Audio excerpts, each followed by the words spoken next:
গভীর রাত, আকাশ ভেঙে বৃষ্টি নামছে। একটা মেয়ে হঠাৎ করে 3 বক্স সেফটি কিনে দোকান থেকে বের হয়ে যায়। তার চোখে অদ্ভুত তারা। ফেরার পথে ধাক্কা লাগে কারোর সাথে।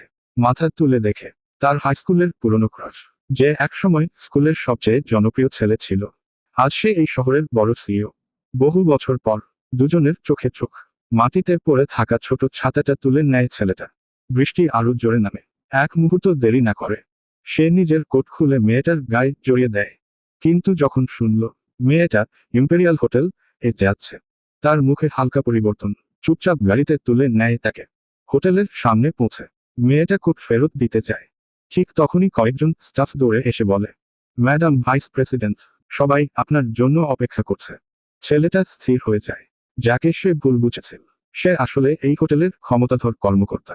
বৃষ্টি তখনও পড়ছিল, কিন্তু এবার ঝড়টা উঠেছে তার ভেতরে। পার্ট 2 দেখতে আমাদের channel Bangla movie master subscribe করে পাশে থাকুন।